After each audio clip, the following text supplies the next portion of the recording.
Hi everyone, my name is Bellezza. I'm a producer and product manager at Riot Games, and I'm really happy and excited to have been invited here to talk to you all, so thank you for coming. I'm going to ask a couple questions before I get started. First of all, it's the first time I've ever been to, I think this is the first year you guys have done this conference, is that correct? Yeah. That's pretty impressive. Who here is local to Los Angeles or SoCal? Excellent. Who came from out of town, like up north? Right on. Where up north did you all come from? Santa Cruz. Santa Cruz. Yeah, excellent. So, is Robin Hanecki up there? Yeah. Very good. Small industry, everybody knows each other. Okay. A couple questions before I also get started. I want to know about your craft, your discipline. So raise your hand if you consider yourself an aspiring game designer or are a game designer. Okay, game designers. Excellent. Artists? Okay, what type of art? Shout it. Environment. Environment, thank you. 3D, we got some like pure 3D modeler type, non-environment, character artist. It's okay. Okay, that's good, all right. How about engineers? Okay, awesome. All right. Who's a producer? Why would you join this dark path? Okay, fine. Okay, cool. Thank you for that. That helps me calibrate with the room. But the producer peeps, I expect good questions. All right, so here's the agenda. I'm going to talk about my backstory, how I got into the game industry, why I got into the game industry. I'm going to talk about big learning lessons from two major products that I've worked on. One is an indie game called the Misadventures of PB Winterbottom. The other is a game called League of Legends. Whatever. And then, does anyone play League of Legends? Nice. Did anyone play PB Winterbottom? That's fine. Them's the breaks. And then a little section about reflection, about things I've learned in growing up as a human being, and then Q&A. Sound good? All right, so I'm an old person. I was born in 1981. I grew up playing video games from the moment I could play them. Right? I have an older brother, I have a younger brother, and we would all fight over Nintendo. But more importantly, some of the more seminal gaming experience came for me in an arcade. My mother is a prolific bowler. She bowls 3 times a week, and she's been doing that for 40 years. So as soon as I could go to the bowling alley, I would go to the bowling alley, and I would hang out in the video arcade. So I saw the genesis of everything from old school coin-ups like Galaga and Pac-Man all the way to Street Fighter era into the later 90s era of big Sega-style Virtua games, etc. So a lot of my experiences were there in those arcades. And looking at this timeline of game development, like we're in the, I'd say, 8th or 9th generation. So I was born in the 2nd generation, came of age in 3 and 4, and I've seen this cultural shift of games as a mainstream form of entertainment happen. And it's been a while, because it feels like it's very much a part of me and how I've grown up in my life. So I identify with every one of these consoles and most of these games, because I probably played them, or snuck into someone's house to play them, or begged and borrowed and steal to play them. I also came from a time where magazines were the most amount of information you can get about games, especially obscure games. So I read everything I could: Nintendo Power, Game Pro, EGM, Edge, whatever weird magazines we can sneak out of the local Japanese import shop. Like, I devoured everything I could about games because I loved them. And I could tell you the difference between Alone in the Dark, a PC game released in 1991 on PC, and the 3DO conversion that came out 3 years later that was garbage. I don't know why I knew that, I just thought it was interesting. So anyways, I never really considered video games as a career. There were no video game development programs. I wasn't actually the best student in high school. I mostly fucked around and played video games and just didn't really think much about it. Ended up going to school for education and psychology with an emphasis of biology, thinking I would go into genetic counseling. And after graduating college in 2003, with a degree in psychology, I became a high school biology teacher.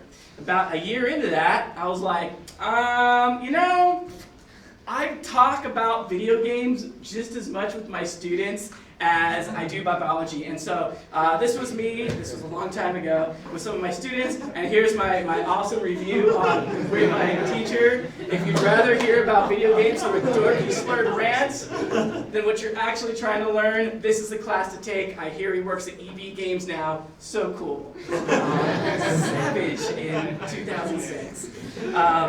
So, yeah, that's right. After about a year of teaching, I realized I like teaching, I really enjoy it, but this is not where my heart is. My heart is in video games. How do I do that? So I literally started at the bottom, working at EB Games. Eventually, while I was working at an EB Games in a mall, Redondo Beach, California, a man came in with a box of games that were all shrink wrapped. And he was wearing a t-shirt for a console called the Phantom console. Has anyone heard of this? Okay. So this was like doesn't matter. This never existed, it's a piece of shit, never happened. He got a t-shirt for it, and you could have only gotten that t-shirt if you got into E3 in 2004. And I had snuck in, because I said I taught a video game class. So they let me in. You gotta hustle in this town. And so he had this bunch of games, and they were all with a label from a game company called Vivendi Universal on the bottom here. And I said, hey, are you hiring QA testers? And he goes, yeah. And I'm like, can I send you my resume? Now, back up a bit, I had sent my resume out to EA, Activision, Vivendi, all in Southern California to be a game tester. Heard nothing. Makes sense. I was a high school teacher. Like, why the hell would they hire me? So this dude got my resume, passed it along to a QA manager. I got a call 2 days later, came in for an interview, got the job, and I quit my EB Games job right then and there. I remember my manager saying to me, hey, I don't know if I'm going to be able to give you a good review, a write-up recommendation if you lead. And I'm like, fuck you, I'm going to the games industry later! So, forget it. I'm pardoned for my language. I curse. If that bothers you, sorry. I'll tone it down. So the first game I got to work on was a multiplayer shooter in Unreal 3, or was it 2? Might have been 2, called Tribe's Vengeance. It was by a company that was called Irrational. They went on to make BioShock, and they learned a lot about how to work in Unreal from working on Tribe's Vengeance. It was an okay game. They tried to do a big single-player campaign. It wasn't the best. But the multiplayer was fun. Tribe's is still around. I think Hi-Rez now owns the IP, and they have it as a game you can play now. So I played that, and I was like, wow, this is awesome. Game testing is great. I'm going to work my way up, and as a QA tester, maybe become a QA manager, maybe become an assistant producer one day if I stay long enough there. And then, then I get to work on this. So, high to a really, really low. So I spent 3 months working on Barbie and the Magic of Pegasus. And I did my job, and I did it well, and this game passed QA. But I was like, this path to become, a producer, because I don't code, I'm not an artist. I can doodle, I can bold something in HTML, but that's about it. I needed a different way. So I'm like, I want to be a game designer. I want to work on the games themselves. I want to learn how to do that, but I don't know how. And this is in 2004, right? The Game Maker had only been around as like a beta program for like 2 years. No one really knew about it. There's no Unity, right? There was nothing. There was something called Torque 2D, and it was horrible. So I decided I need to do something different. So I decided to go back to school. So in 2004, USC had just gotten funding from EA. They sponsored $10 million of the USC video games program in the cinema school to build a games program. So I applied to that program. I got into MFA. Specifically, I didn't want to get another undergrad degree. I wanted to get a graduate degree. And I got it. So at this time, I decided, hey, this is great. I'm going to learn how to be a video game designer. I can work on the craft of game design. I can meet like-minded people. And more importantly, I can now qualify to get an internship, perhaps a developer, and work on a game with professionals firsthand. And that's what I did. So this is pictures of me a very long time ago as a young dude prototyping games in paper. This is our USC Games program. And then later, I was able to get an internship at a startup game company in 2006 called Riot Games. They had not released anything. They were working on something that would eventually become League of Legends. I got this internship because I went on Craigslist and I applied for anything I possibly could. I fought for an internship at Pandemic. Do you guys remember that company? Yeah. Pandemic, they did a game called Mercenaries. My buddy in the program got the internship, so I was pissed. I was like, fuck. Scott got the internship. damn it, good for you, Scott, I'm happy for you. What am I going to do? So I just went on Craigslist, and any game-related industry job I could find, I'd apply. So there was an application for it was an office manager job for a startup game company in Santa Monica. And I was like, F it, I'll do it.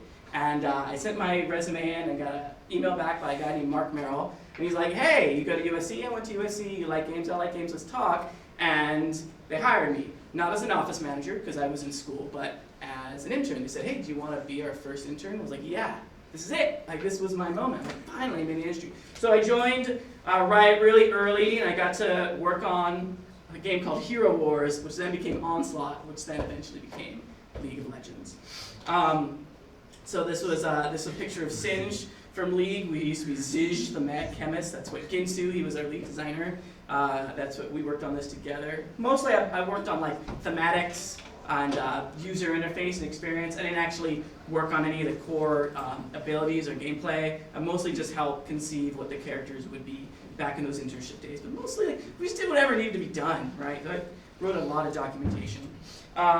Also, while I was in grad school and interning at Riot, a friend of mine approached me and said, hey, look, I'm working on this project. I want it to be my thesis project. This is our second year of grad school.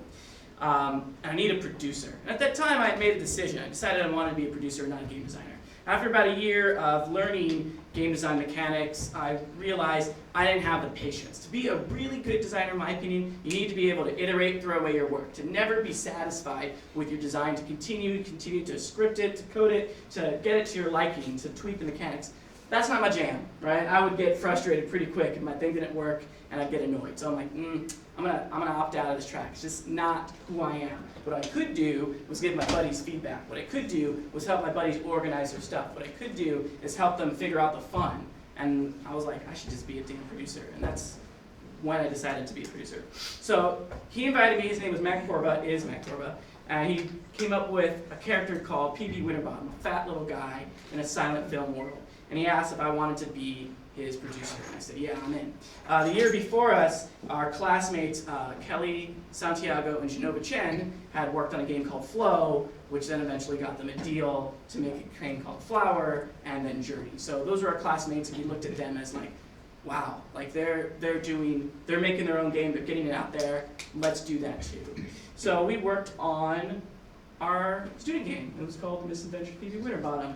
And we had a student team of about 12 people. I won't go too deep into the student days, but we hustled. We submitted it to the IGF, the student IGF in 2007, got in for 2008, and we spent about 7 months of development, prototyping the game in Flash, and polishing up a demo to play at IGF in 2008. And we were able to meet a lot of people. We were able to make connections in the industry, and eventually we were able to pitch our game and get a deal with 2K.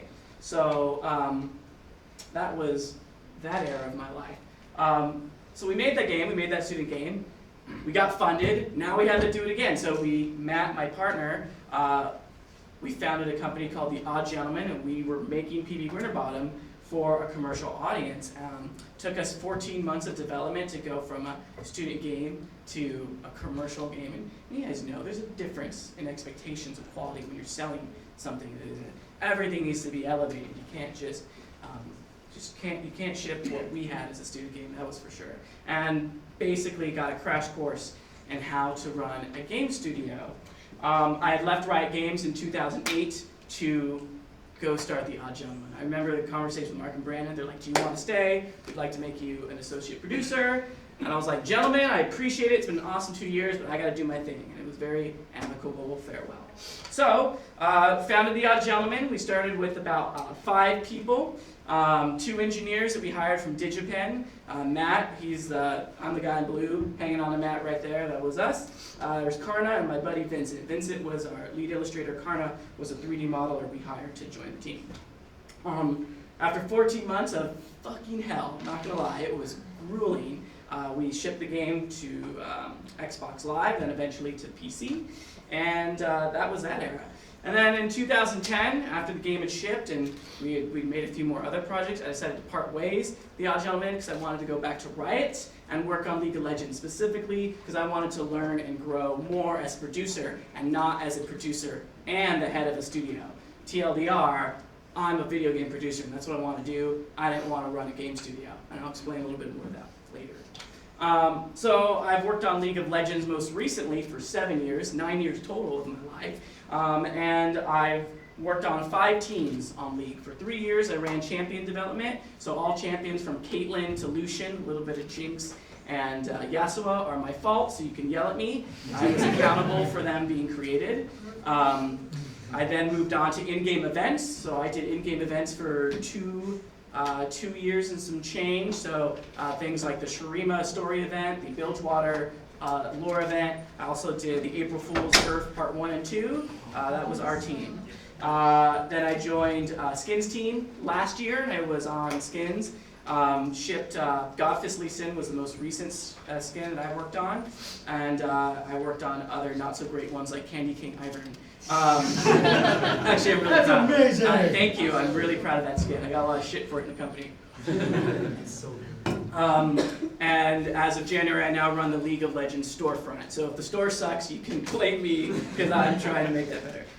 So I've been fortunate to witness 2 types of game development: an indie startup and a tech startup, basically, that had a lightning in a bottle, right place, right time, right idea, and see it grow from a small multiplayer game in North America to a worldwide phenomenon that is now professionally played sport. So I feel very fortunate that I've been able to witness these things in my life. But that said, I've learned a lot. And I've learned a lot the hard way, by falling on my face and failing. But I'm a Narutard. I love me some Naruto, and just like him, I never give up. That's my way of ninja. So, this shit makes me tear up. My wife makes fun of me. Anyhow, so the thing for me that I've learned is you can fail, but as long as you pick yourself up, learn and grow from it, and get stronger, it doesn't matter. So I'm going to tell you about some of the greatest, not to say greatest failures, but the greatest learning lessons I've learned from my life on Winterbottom and League, and then we'll go into some other stuff to learn. So lesson 1. So when we started The Odd Gentleman, we'd hired 2 great engineers from DigiPen. Both of them had 1 year of experience in the industry. So we're all young people who didn't really know what the hell we're doing. And so when we were deciding how should we bring Winterbottom to life, we're like, well, let's evaluate. Should we purchase an engine? There really wasn't engines that were viable for indies. We couldn't use Unreal and make it a 2D game. Maybe we could. There was no Unity. There was no... Game Maker still had like weird things with porting to Xbox. We couldn't just go there. So our engineers were like, we're going to build an engine. And I'm like, I think you're smart and I believe you and trust you. Okay. So on the one hand, it's really powerful. We built a 2D game engine and a small suite of proprietary tools for us to assemble levels. The only thing is it took 4 months in a 14-month development cycle. So for 4 months, the rest of the team didn't really have much to do. So, we prototyped levels in Flash, we did the paper design, we did a lot of big idea thinking about the game. We actually couldn't make it work. We had the Flash version, but we couldn't make the Xbox version work because we're literally building everything from the ground up. And so, in retrospect, I go, why did we do that? Could there have been a better solution? Maybe, maybe not. But the point I learned was I didn't ask enough questions. And I trusted my people, I hired them. But at the end of the day, a big lesson I've learned now in my old age is you just need to understand the trade-offs, deeply understand the trade-off. If we make engine, when's the first time we can all put things in together? What are the basic needs we need to create what we're going to do? Can we even achieve this art style with the engine that we're building? Is there a way to fake it? Could we just literally hack something and add a Flash? A ton of questions. Instead, it was, we got money, we got to build an engine, let's go! And paid for that. So we paid for that because it was really difficult to assemble scenes and levels in our tool. Not because it was bad, but because we built it in 4 months. Like we did, the guys did the best they could, and they had to work on the gameplay, and they had to work on a lot of systems, and what gets prioritized when, what gets deprioritized when you just gotta make something, it's tool work, so that's what happened. So the second lesson I learned, so the big lesson out of the first one is ask why. The second lesson that I learned, great art has a price. So all of the scenes in Winterbottom were handcrafted. This art style, in my opinion, 10 years ago, this was beautiful.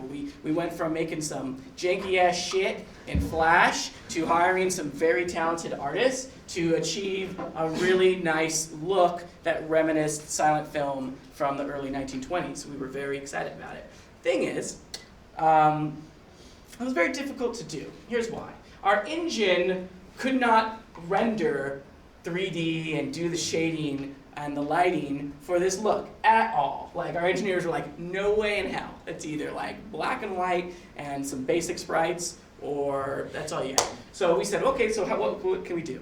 So we had one of our artists, and Matt, our lead designer / art director guy, they had found a technique in his animation class at USC to do some global illumination lighting, and he like literally took all these settings that he'd stolen from another classmate and was able to make this really velvety look for the game, for the character. And so what we did was basically made Donkey Kong Country.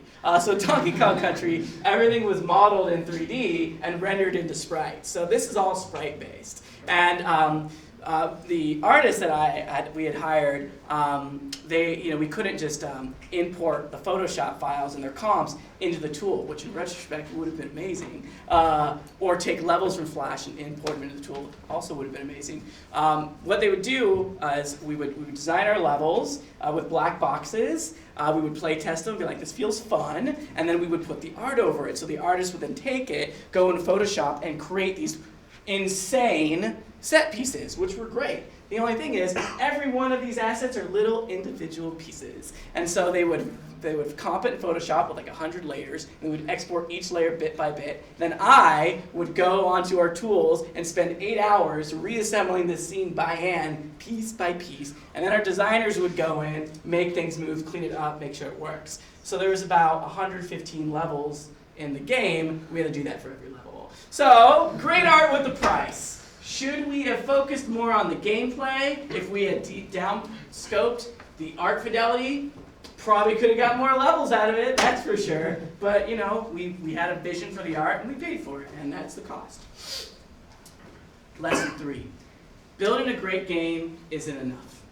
We didn't really understand what to do after the game released. What were we going to make next? We just hope for the best. We're like, if Kelly and Genova can do it, we'll do it too. What we realized was that's not always the case. Specifically, we made some big mistakes in launching this game. One, in working with our publisher, and they were great. I'm not going to talk shit on my publisher. 2K was actually a really good partner. They were just very traditional. And so traditional means we do traditional marketing campaigns. We do a press tour, we go to all the websites like Giant Bombs, we do talks, we do podcasts, we do all those things. But this is a changing time in the industry between 2008 and 2010, right? The internet is big. Streaming hadn't even become a thing yet, but the traditional media that we had grown up with weren't the way to get the word out. There had to be community building. And we didn't do any of that. We actually had to sign an NDA and not talk about the game until they wanted to share info about it. And what that prevented us from doing was building our own community. We could have released the student version of the game for free, had some forums, and just generated buzz and anticipation, but we didn't. We went dark. Once we got the funding, we said, see you later, everybody, for the maybe 5,000 people who were paying attention in the world. We'll be back when the game is ready. And we went silence, and that was a missed opportunity. So I think even though the game, we put our heart and our soul in the game, it was critically acclaimed, it broke even. Didn't do great, did enough to keep us going, and we just didn't understand it. We just had no idea. So in retrospect, you gotta have a really good community plan. You gotta have more than just the game itself. And I look to Clay for inspiration here. I think these guys are awesome. Don't Starve came out, what, 3-4 years ago? Still in the top, like 50 games that are constantly on Steam, consistently updating, interacting with their community, building it together in early access. That's, in my opinion, for a smaller developer, that's your bread and butter. You need your fans. You need to have that good relationship and iteration to feel like you're in it together, or else you can't differentiate, at least in my opinion. And they're doing it again. Well, Oxygen not included, just released in early access 3 days. So if you want a master class on like development with your community involved, these people do it well. Red Hook Studios, who made Darkest Dungeon, also like one of my favorite games of all time, they did this really well as well. And I'd say to an extent, League, in the early days, still, well, now, we have a very symbiotic relationship with our community. And I believe that's what you have to do in order just to keep things engaged. Lesson 4. Building a game and building a game development studio are different. Your game is a project, but your studio is a project, and both require attention, plan, and action. I was the CEO and producer and janitor. I literally cleaned the bathrooms. So in addition to payroll, hiring, working with lawyers, legal, I was also the producer for the game. So scheduling, making sure people could take time off, getting people coffee, everything. And so what that means was I wasn't doing both well. And if I did do anything well, I put it on the producer side and just made sure that game got done. To be fair, we passed Xbox certification on first try, so that was dope. But you know, no one cares because 83 minutes, whatever. Doesn't matter. At the end of the day, players don't care that it got shipped on time, that it, unless you told them what date you're going to ship. But players don't go, great, that's so good that developers shipped that thing early. Like, they don't say that, right? Is it a good game? Are they supporting it? Are they respecting me as a player? So I realized you gotta have a plan. You gotta have a, what do you want you and your buddies or your employees or your coworkers, what do you want to be? What are the type of games you want to make? What are your next 5 games that you would make? Who are the right people to build those games? Are you doing enough thinking about who you should hire and who you should not hire? Like, it's a lot of work. And I've seen people do it well, I've seen people struggle. I see people just be straight individual contractors where they, they're a contractor and 5 other people come together to make a game, they split royalties and move on. There's a lot of different ways to do it, but it's very different. So if any of you are thinking of starting your own studio, give it good thought and come up with a plan for both your games and your studio. They require attention. So that was a huge lesson for me. So that's kind of the TLDR, my Winterbottom days, and I'm happy to go super deep if you want. I got a lot of rich stories from that time. I'm going to tell you guys some League of Legends lessons that I've learned, and these ones hurt just as much as some of those Hot Gentlemen ones. In particular, big lesson I've learned is that it's okay to not know things, as long as you ask a lot of questions and do it politely and with respect, but it's okay to not know. A lot of this belief I had built up in my head, and some from classmates and some from friends, were that as a producer, I gotta know everything. I gotta understand everything about engineering, and everything about art, and everything about design. And the truth is, you don't need to know everything. You need to know enough to respect your peers and their opinions, and they are subject matter experts, but it's okay for you to ask them to explain it to you, and explain why they're making the decisions they're making. Again, going back to my engineers who want to make their own engine, why? What else can we do? Is this the only way? It would have been a lot more efficient if we had. So that said, because this was in March 2011, I'm going to tell you guys how I broke the game for 70,000 players because I was afraid to ask for help and to ask questions. So Nocturne released in League of Legends. He's a character. He's like a jungler assassin. He released in March of 2011. And back in those days, producers on League not only owned teams, but they would oversee the deployment of patches. So on the weekends, I would be on call in case the game broke, and I would escalate, head of engineering, head of art, whatever, we need to fix something, and I would oversee the patches to Europe. So every other Tuesday, I would start at 5 o'clock with our lead QA, and we'd start deploying to Europe. It was only Europe at that point. We didn't even have EUW and EU Northeast at that time. And I also was the lead of the champion team, so we were shipping Nocturne, and there's a problem. This little, you guys can't see it right here, but this little picture of the champion in the bottom left corner, someone didn't hook it up right, so it wasn't appearing. So I was like, shit, we're launching this champion. We can't not have the portrait get out there. Someone's got to inject that asset, just a PNG, into the build, right? But like we had already cooked the build, it was already tested. We hacked it in there some way. We required the build to get rebuilt. So build gets rebuilt, and I'm sitting there at 2 in the morning with a build engineer. It was the first time she had done it solo, done the build release solo, and this was the first time I had overseen a patch solo. We had both shadowed other people and even worked together on it, but this was our first solo effort. So something got corrupted in the build process. And she had asked me, Paul, what do you want to do? There seems to be a mismatch between our air client, which is our front end, and the game client. And should have asked the question. Should have asked, well, what do you mean? Could you help me understand? Could you break that down? But being a prideful young producer, I was like, what are our options? And she's like, we could roll back the air client. I'm like, okay. And the problem is that the air client and the game client need to match. So just rolling it back to the previous version meant it wouldn't match, which means shit would break. So I say, go ahead, and we rebuild with the earlier air client and the current game client, and we launch it out. It's 2 in the morning, I'm tired.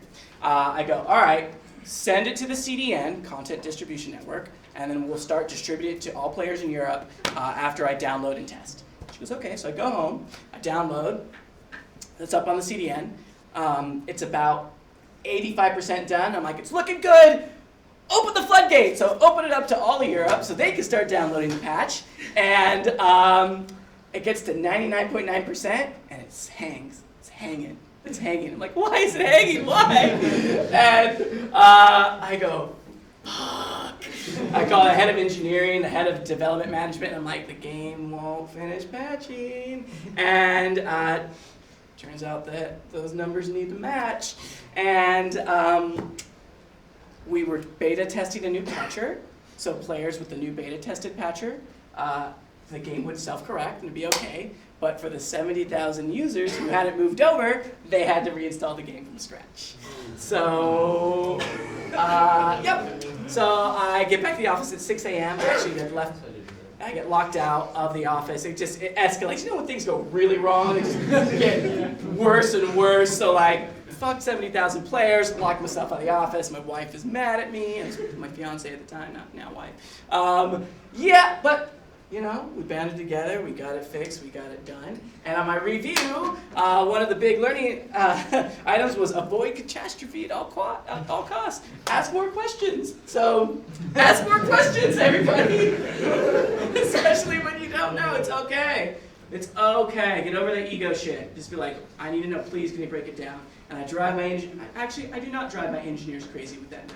I just go, please explain it to me like I'm 5 years old, and they do. And there's actually a technique in coding called rubber ducky. Have you guys heard that? Yeah. That's when you explain it to a rubber ducky. I'm the rubber ducky!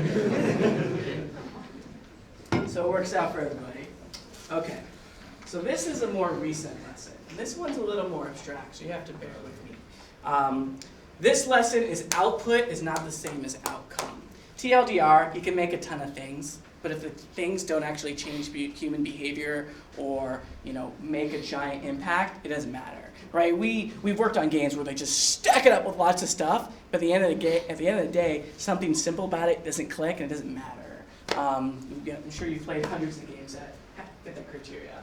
So I was in charge of a giant lore event called Bilgewater, right? We killed, for those who play League, we have a old McPirate champion named Gangplank, super derpy. We use this as a chance to reboot him and make him actually a formidable, aspirational badass.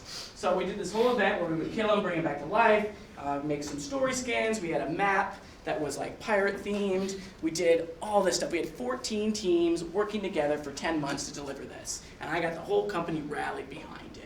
And it was great. Like, we had a lot of fun making it. It was a really fun event. Our players enjoyed it. Reddit was popping. It was nice. We got the results of the event back. Did okay. Did okay. And what do I mean by okay? Well, hours increased for a week, but went back to normal. So it really didn't change people's behavior. The skins did all right. Some people really love lore skins. Other people are like, I like skins, but they're not the ones I care about. So I like the story, but that's cool, right? So like, sales are okay. And so a big lesson I learned was like, damn, we did all this work and we did okay, right? It didn't have the outcome we wanted. And we had to realize, could we have gotten a lot of those wins with a smaller offering? Could I have just released, Gangplank's update with just some story and would have had the same effect? Like, those are the types of questions I'm now asking. I'm going, maybe it was too big, right? You don't need to have this giant thing to delight people if you can find a way to do it smaller and better and faster. So that one I'm still grasping to understand, because it's one that you feel, it's one that you can measure with analytics and from people voting with their wallets and from people giving you feedback. But you often need to think up front what you want it to be. And that's something I'm still figuring out. And I encourage you, when you're thinking about games that you're making, what do you want to change in humans? And I don't mean like change fundamentally. I'm like, what type of play do you want to see? What type of camaraderie do you want to see? And you can make pillars and design for that and make a game that actually achieves that. So that's a big one. Again, right, this was part of the Bilgewater event. We rebooted all these characters and made them less derpy. So upon reflection of 10 years of both small and big game development, I want to give you guys my feels on what I wish I had spent more time doing when I was in your shoes 12 years ago, and then just things I've learned as a human. So overall, business and entrepreneurship classes. Like, seriously, I think it's very valuable just to understand the basics of business fundamentals. So if you decide to run your own business, you know what to do, you know what to ask for. I had to figure it out on the job, super stressful. So the more that you can prepare yourself to just understand some basics, it's really helpful. We're in a world of big data. We're in a world where we can see and measure pretty much anything when it comes to our games, for sure. So you can use data and analytics and stats to really test your game. Are the mechanics actually delighting people? How do we know? We have heat maps that can tell us where they're hanging out. We have places where people are getting hung up. We can do surveys. We can figure this out. Like, being able to use an analytical mind and test things and frameworks, very useful. There are some companies that do this very well. There are some companies who don't do it so well. There are companies who do it too much. There are companies that do it too little. I think it's important just to understand these things in order to develop. And as we all get older, this will become more and more important. You got to be able to talk to your insights people and understand, hey, did we actually do okay? Hey, did this feature actually achieve what we wanted to do? Hey, do people actually care? How do we know that they care? How can we test that? Super important. I wish I'd spent some time learning basic science principles. I don't mind being the rubber ducky. I wish I was the rubber ducky 10 years ago. Being able to, and this is mostly for not so that I can say, I wish I could understand my engineers or my developers so I can challenge them. It's so I can have more empathy, really. It's to be like, how difficult is that going to be? And they're like, really difficult. I'd be like, okay, I believe you. But then I can actually talk a little shop and be like, shit, yes, it's difficult. We need to spend extra amount of time thinking about this. Or we actually need more help to do this. Or actually, we shouldn't do this at all. Like, being able to arm yourself with empathy for your fellow developers, super key.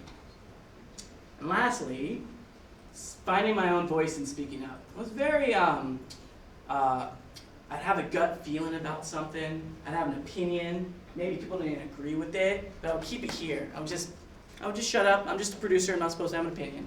Bullshit! If you have an opinion, you should talk about it, especially if it makes the player experience better. Do it respectfully, but you will kick yourself if you do not. And there's been so many times, I still struggle with this to this day, and I force myself to speak up, even though my inclination is to just let things slide. And this is not only for voicing your opinion on whether a product should be good or a feature should be good or something about the game should be better. It can also be about giving people feedback.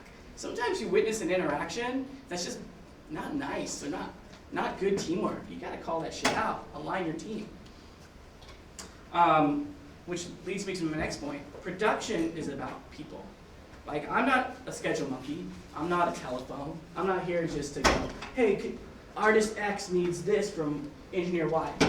You guys fucking talk to each other and figure it out. My job is to ensure that I understand everyone's motivations and dreams, and I build,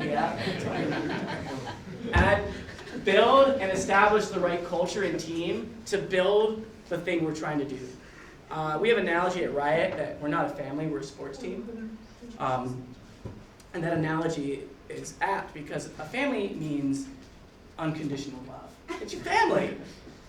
Game development, that shit is conditional. If like you are not, if you are not pulling your weight, or if you're not the right person, or that's myself included, then you shouldn't be on the team. Like if we're out to like win and make a really excellent product, then we need the right human beings with the right skill set and attitudes and culture to do that. That's super important. So I've literally worked with people, and I like the team I recently joined. I joined it, and we rebooted our mission for the year and what we're going to focus on. And one of my engineers was like, you know what? I don't really like where we're going. I don't really like what we're doing. And I'm like, thank you for being honest. What don't you like? He's like, I really wanted us to do things like this, and I understand why we're not, but that's where my heart was. And I was like, do you still want to be on the team? And he goes, no. I'm like, all right, let's find a transition, man. I don't want you to fake it. I don't want you to force it. Like, let's find you the right team, and then I'll get the right person who wants to do this. I win, you win. Like, I'm not here to force you to work. You want to find the right people and the right composition. So teamwork and expectation setting is critical. I think it's very important on your student development teams to make a Pirates code, to really sit down and figure out how should we work together? What's the right way we communicate with each other? When should we show up for meetings? How do we communicate? Is it email? Is it Slack? Like, what's the way to get information to each other and hold each other accountable for that? There's nothing worse than coming up with an agreement and then someone just not doing it. And you're like, well, y'all agreed on this. Why did you not do it? And they're like, well, man. You're like, wow, man, or woman, your behavior speaks for itself. I can't trust you now, right? So trust is important.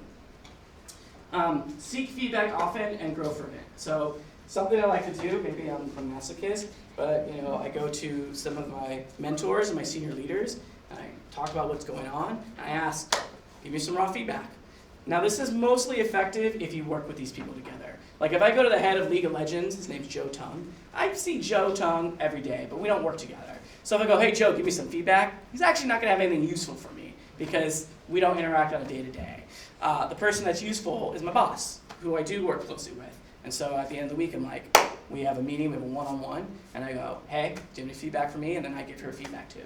And it's useful because it keeps us on our tones about things that we're trying to grow. And lastly, your actions and behaviors shape your perception and character. Now I know this sounds like psychology stuff, but it's super important because games are made by humans all working together on a common goal. So the person you are, the things you say, the way you act builds trust in your team and other people. And as I'm going to quote my wife, starts everybody off at 100, right? Assume everyone has the best intentions, and as you work together, you see whether or not those expectations are met. I'll give you an example. Hey, Paul, I'm going to have that thing done next Thursday. Cool. All right, next Thursday comes around. Hey, I didn't get that thing done. Okay, why not? Oh, these things happen. Cool. Next time, just give us a heads up ahead of time. We can adjust the schedule. No problem. Cool. Next week happens. Hey, Paul, I was going to get that thing done on Thursday. It's Thursday. Hey, man, is it done? No. Why not? Well, just blah, blah, X reason. Oh, I had to go to the dentist. Okay, cool, whatever. Last week we asked and we agreed that if you weren't going to make it, it's totally cool. Just bring it up to speed. Tell us why. Okay, yeah, I get it. I'll do it. Third week happens, same shit. Now I don't believe anything this person says. And now my trust of that person is at this level. So then I have to get real. I'll be like, honestly, I believe you're a good person. You're cool. We have good jokes. But you've told me this 3 times, and now I can't believe anything you say. So what are we going to do about it? Just honest, right? Just your behavior is consistent, and people will know what to act around you if you don't. So that's a hypothetical situation that's not happening on my team, but you guys get the point. So production is about people. I'd say, I'm not going to throw some stupid stats. Production is most of my job is in meetings talking to other people about things to do, and that's okay. Question and answers. Okay, you sir. What's your name? Nathan. Nathan, where do you go to school? What's up? Where do you go to school? Cal State 1. Okay, wonderful.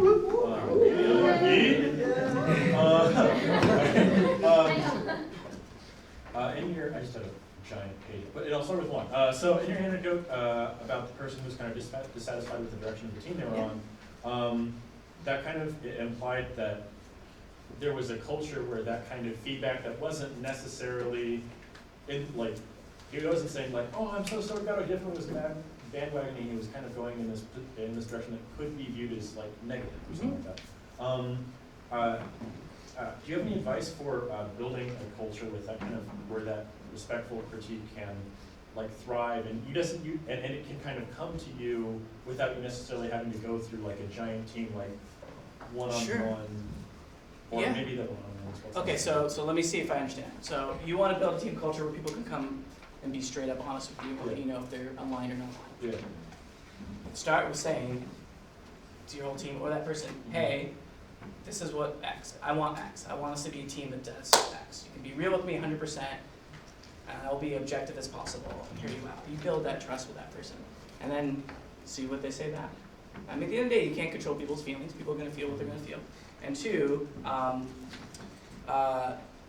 you can't make people change unless they want to. So if you just offer, hey, I'm open, hopefully they reciprocate. If they do not, you can try again, see what happens. But if it still does not, then you have to evaluate, is he more fit? Is this the right fit?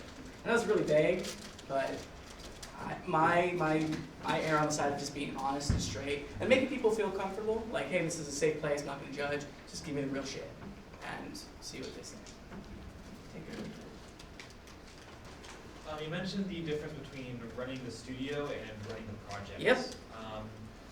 I'm trying to wonder, if you're in a position of running the studio, how do you keep that close relationship with the people who are running the projects? Because I've tried that in some of what we've done, but I kind of felt like there's a very disconnect. Like we were kind of not concerned with what they were doing, just concerned on a higher level. What? I have no idea about your situation. Right, so everything I'm going to tell you is just going to be my best using logic. Were the studio people and the project people aligned on what they want the studio to be? Yes or no? Yes. Yeah. Yes, okay. Did the studio people and the project people get together and talk to each other once a week, twice a week, regularly to exchange how we doing, are we moving in the direction we all want? We met once a week, but we didn't talk about like the direction that we were going. Okay, why not? Paul, just quick, you have about 4 minutes. Okay. Yeah. You don't have to answer, but just like. It was for when it was my first time being in that position. Okay. I had no idea what we were doing. Totally fair answer. I've a very similar position before. I get it. I think it's setting very clear, again, to the point, expectations. Hey, what are we trying to do? What do we want to do? Like really, like I'd say your leadership, whoever that is, project lead, studio lead, they should be like this. They should be linked. And you get that way by getting into a room and working it out how you want to work together and agreeing how the company or project or studio should work, and you hold each other accountable. So after you agree to that, and if they don't do it, you call them out on it. And you're like, how come we're not talking about this? This is important. Or you come with agendas and you make sure you're getting the points you need aligned. It's people being honest and straightforward. So if you don't know, you don't know. That's cool. Try it. So you said you switched from game designer to producer. Yeah. Can you elaborate more on that? Is it because you felt you had like more, like a better way of like dictating how things would turn out to be fun for the player, or did you just feel like, as a designer? I didn't like the discipline of breaking my design over and over and over again. Like it's a craft, it's an art. You need to go, this mechanic's not good enough. Why not? Another iteration, more feedback. I just didn't have the patience for that. You know, I would try it, and I also was real. And again, like I wish I'd known more about CS. I didn't push myself to learn how to script, so I had to rely on other people to test out my designs. And because I couldn't do it myself, I felt like being a middleman to get what I want felt bad. So I could have done more there for sure. But at its core, I just wasn't interested in system design mechanics or working on the feel of something. I wanted to, I just didn't want to get that deep in it. But I would trust the people I was with, and I would give them feedback when they asked for it. about how something fails. So like, I hope the takeaway wasn't I wanted to direct everybody and tell them what to do.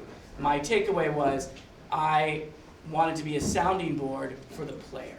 Because my point of view is always, I'm just gonna treat it like the game that I wanna play, and I'm gonna tell you whether I think it's fun, why not, or why it is fun, why or why not. And so that was a role I felt way more comfortable doing than actually like working on the design itself. Like I just didn't get excited to be like, let's design a labyrinth game and let's do this. It could be like this. After about an hour or two, I would just be like, oh, just you do it, you know. And so then I realized, it shouldn't be game design. Does that answer your question? Great, thank you, Paul, for that great talk. Thank you.